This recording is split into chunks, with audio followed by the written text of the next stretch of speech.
Hello and welcome to FC Podcast, starring me as the host, Fernando Carrillo.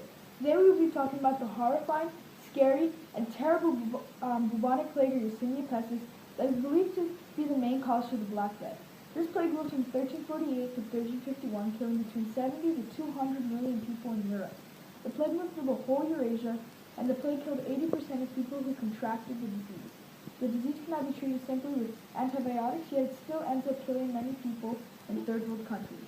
At the end of all these simple facts, we will never be able to fully understand the plague. So to fully understand the plague, we must understand the plague's life cycle. So let's go to the thought bubble.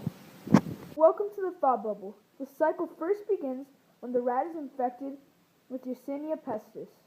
The flea will then bite the rat, and the rat is now a carrier of Yersinia pestis. The flea will then try to snack on a human, and the human is now infected with the bubonic plague. Humans will realize they have the black plague when buboes begin to appear. Then black boils appear.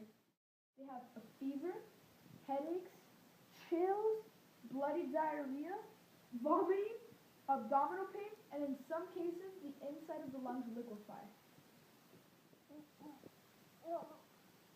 Oh, my lungs. Usually died after a week, with very few people surviving. Scientists believe that the first people infected with Yersinia pestis were somewhere in Asia. The first recorded outbreak of bubonic plague was known as the Justinian plague that occurred in Egypt. It then slowly moved its way to Europe on merchant ships with either infected rats, fleas, or humans. Once it made its way to Europe, it thrived because of the constant filth that the Europeans lived in. The rats loved the caca-infested streets, and the fleas loved the rats. The humans always constantly lived with the rats, yet they never expected that they had anything to do with it. One of the most iconic symbols of the bubonic plague are the plague doctors. The creepy masks look like ravens because the ravens represented the plague. The beaks were basically filters that were filled with amber, rose petals, and other herbs. The reason the beaks were filters was because they believed that the disease spread through the air. The goggles protected the eyes. The hat and cloak over the head protected the head. The large, often waxed and heavy cloak was used for extra protection, and they also used a type of cane to examine the body because they did not want any interaction with the body. They were hired by cities to treat anyone infected, rich or poor.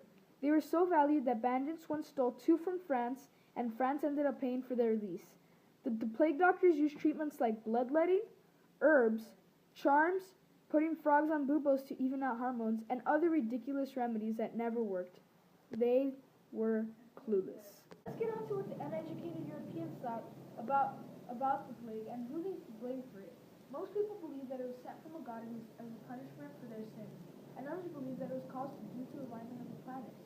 A group called the Flagellants blamed the Jews and outsiders because they were different, and outsiders are always mostly blamed for everything. The Flagellant was basically a group of men who would go around whipping themselves and preaching their ideas, believing that they wouldn't be punished with the plague, as this was never true and it never worked. As for the Jews, after they were captured, they were tortured in the most horrible ways and forced into saying that they poisoned the whales.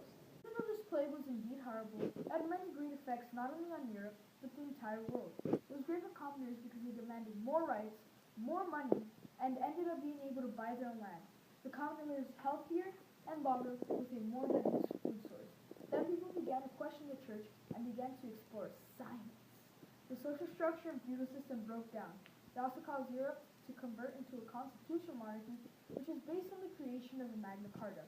The Magna Carta ended up influencing many democracies around the world, and the founding fathers even looked over the Magna Carta for ideas for the Constitution. At the end of all this, we can learn that we may not know everything, and we must learn to accept this. This has been all for this episode of FC Podcast of the Bubonic Plague. Tune in next week when we will be discussing the sadness of the chair that Mr. Longo took in the 4th period.